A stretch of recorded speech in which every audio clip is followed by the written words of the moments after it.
Hi, this is a presentation on Virtuous Leadership prepared for Galing Foundation Inc. in connection with the upcoming Philippine elections.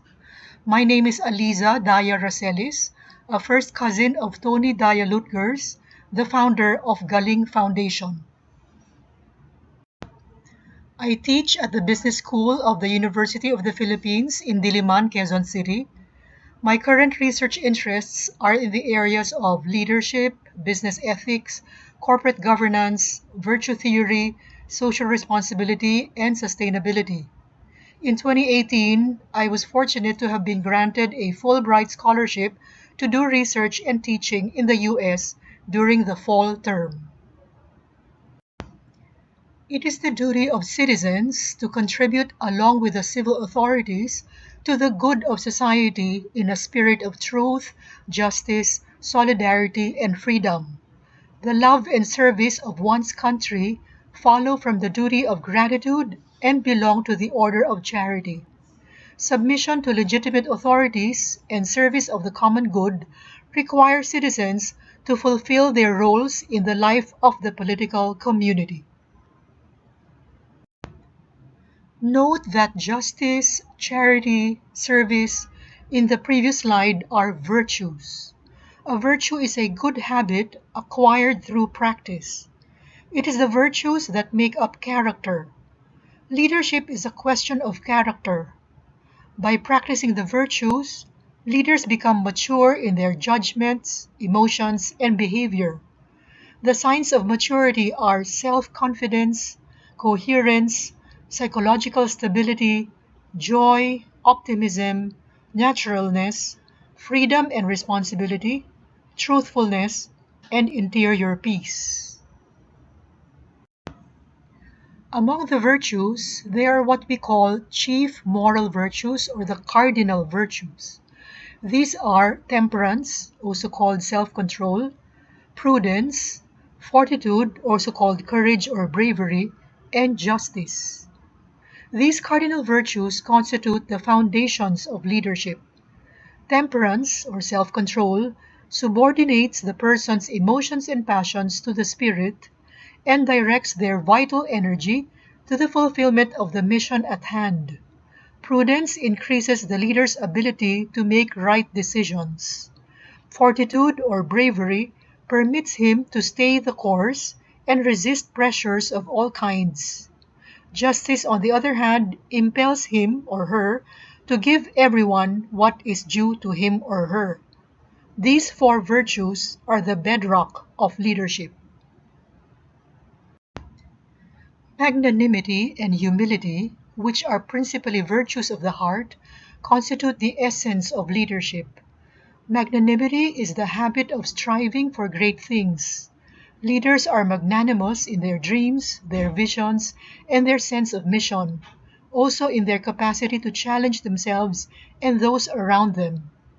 Magnanimity, the word itself, comes from two roots: manus magna, meaning great, and anima, anime, meaning soul. That means greatness of soul. Humility, on the other hand, is the habit of serving others. Humility means pulling rather than pushing, teaching rather than ordering about, inspiring rather than berating. Thus, leadership is less about displays of power than the empowerment of others. To practice humility is to bring out the greatness in others, to give them the capacity to realize their human potential. Robert Greenleaf, in his book Servant Leadership, states that a servant leader has a social responsibility to be concerned about the have-nots and those less privileged.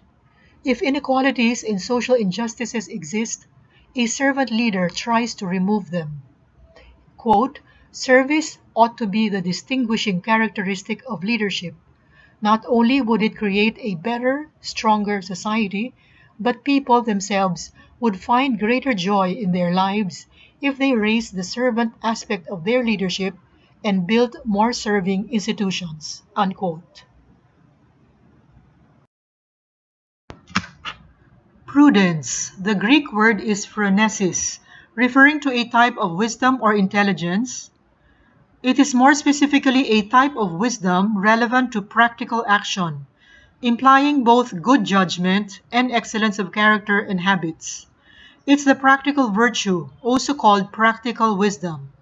The Latin definition is recta ratio agibilium, the right reason for acting, that is, doing the right thing at the right moment and place, which also includes not doing something because it's not the right thing to do given the time, place, people, circumstances. Would that our leaders were prudent, more than being merely smart or competent. Virtue is moral excellence. It is the habitual and firm disposition to do good. Take note of the importance of habituation in virtue theory. The humble leader is accustomed to hiding and disappearing when the organization, or government in the case of a national leader, is victorious, and instead gives the credit to the workers or the citizens. A virtue is a trait or quality that is deemed to be morally good and thus is valued as a foundation of principle and good moral being. In 1949, 37-year-old David Packard attended a meeting of business leaders. Fidgeting while they discussed how to squeeze more profit from their companies, he was finally unable to contain himself. A company has a greater responsibility than making money for its stockholders, he asserted. Eyes turned toward his 6 foot 5 inch frame.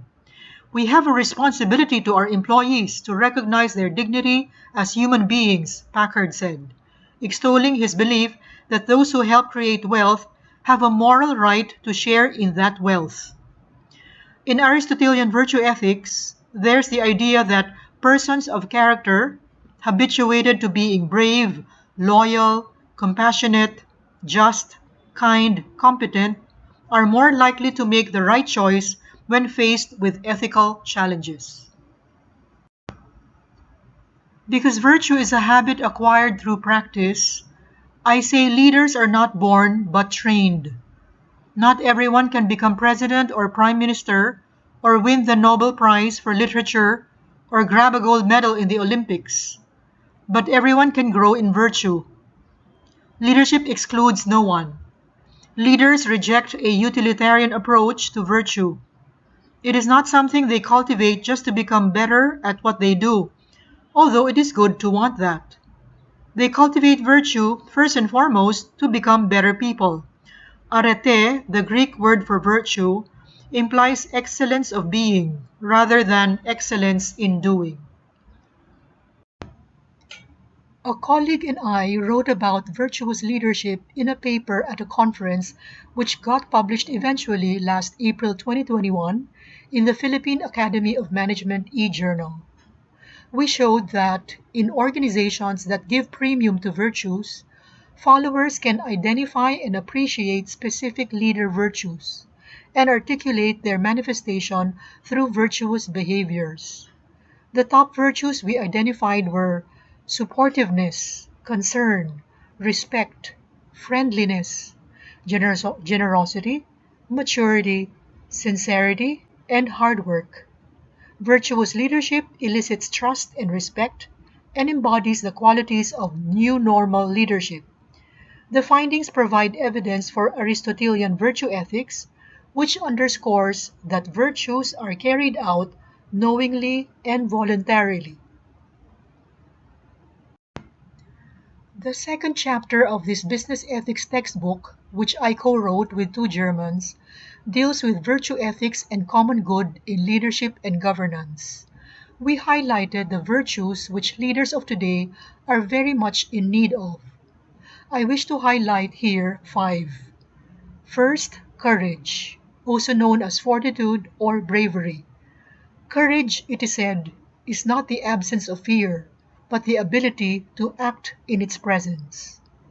Justice, usually simply defined as giving another that which is due him or her. Third, honesty. Honesty or truthfulness is a facet of moral character that connotes positive and virtuous attributes such as integrity, truthfulness, straightforwardness, including straightforwardness of conduct, along with the absence of lying, cheating, theft, corruption. Next are diligence and temperance. For diligence, did you know that the root here is diligo, diligere, Latin, which means to love, I love. When you are diligent in your work, you are loving through your work. This also engenders a certain persistence, a certain perseverance. Temperance is self-control. Leaders must be level-headed and self-disciplined in their interactions with equals, supervisors, and subordinates. Their decisions also must be based on facts and sound reasoning rather than on emotions or personal opinions. To summarize what I think we should look for in national leaders, maybe we can refer to the 5 C's: character, conscience, competence, compassion, and commitment. First, character. This refers to the 4 cardinal virtues plus magnanimity and humility, which were the subject matter of this presentation. Second, conscience. An inner feeling or voice viewed as acting as a guide to the rightness or wrongness of one's behavior. A cognitive process that elicits emotion and rational associations based on an individual's moral philosophy or value system. Take note of the need for a value system. Third, competence, otherwise known as the ability to do something successfully or efficiently. The quality or state of having sufficient knowledge, judgment, skill, or strength, as for a particular duty or in a particular respect. This can otherwise be known as qualified or qualifications. Fourth, compassion. This word comes from cum plus passio, to suffer with. This implies empathy and sympathy. It's the sympathetic consciousness of others' distress together with a desire to alleviate it. Fifth, commitment. A promise or firm decision to do something, the state or quality of being dedicated to a cause, to an activity, etc. Let me end with a quote from Simon Sinek, a British American author and inspirational speaker, and who wrote Start with Why, among other books. He said, "Leadership is not about the next election, it's about the next generation." Unquote. Democratic societies view the ability to vote as a right and privilege and responsibility. In fact, it is a moral right and duty. I hope this presentation on virtuous leadership has highlighted the most important qualities that a good leader should possess. Thank you very much.